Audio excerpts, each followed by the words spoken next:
I wanna be Batman, cause everybody really ain't. Hi, this is mjawwarrior Reviews, and I'm bringing you guys another comic book review. And a comic book that I'm going to be getting into right now is Red Robin number 4. Yeah, I know the light is pretty sucky here. Cover's pretty cool.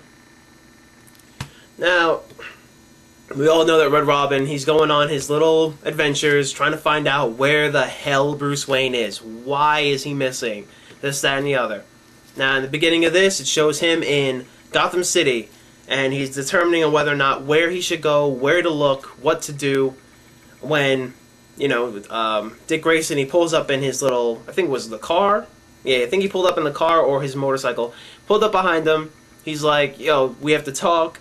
Tim Drake's like, look, I don't need to talk. Now, this all happens, all these flashbacks happen right after, you know, he leaves the Batcave when he finds out that Damian is the new Robin. And this is when he leaves the big cave after that little argument that him and Dick Grayson had about, you know, the whole Robin issue and how, you know, how he's going about this whole thing with Damian and how, you know, he needs to be, you know, seeing eye to eye with him, that they're brothers, they're equals. Well, they get into a little confrontation. He's like, look, you know, I want you to stay here. And he's like, look, don't touch me. They wind up getting into a little tussle. They start fighting. And Tim Drake actually gets the upper hand on Dick Grayson. He takes out the little stick that he has, gets the upper hand on him. You know, it was very like, wow, he got the upper hand. And he just wound up leaving. Now, into present date, it shows, you know, Tim Drake, he's doing his whole traveling with his little counterfeit, I guess, passports with different names, so-and-so. And he gets stopped by the authorities. They said, you know, we think that you're, you know, involved with the museum robbery that happened when he was fighting that barbarian guy, which was actually true. He was actually involved with it, but, you know, you're leaving as soon as, you know, this happened. You know, you look suspicious.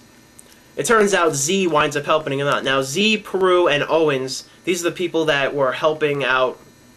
They're basically the little, I would have to say,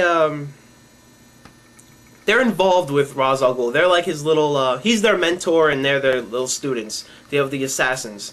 And they wind up being his bodyguard and they wind up getting him out of that whole confrontation with the authorities. And, you know, Red Robin, Tim Drake, he doesn't want any help from, you know, Ra's al Ghul, even though he's basically going to have to accept it because there's no way of getting rid of these guys because they're on his ass 24/7. They're helping him out. They start to get to know each other a little better. And, you know, Tim Drake is sort of, you know, loosening up to the fact that, you know, they're going to be working together for a little while. Tim Drake does not want to tell Ra's al Ghul what he knows because he doesn't want him any further ahead of him than he already is. Tim Drake is an awesome, awesome detective, basically taking after, right after Bruce Wayne. And there's this one scene, sorry.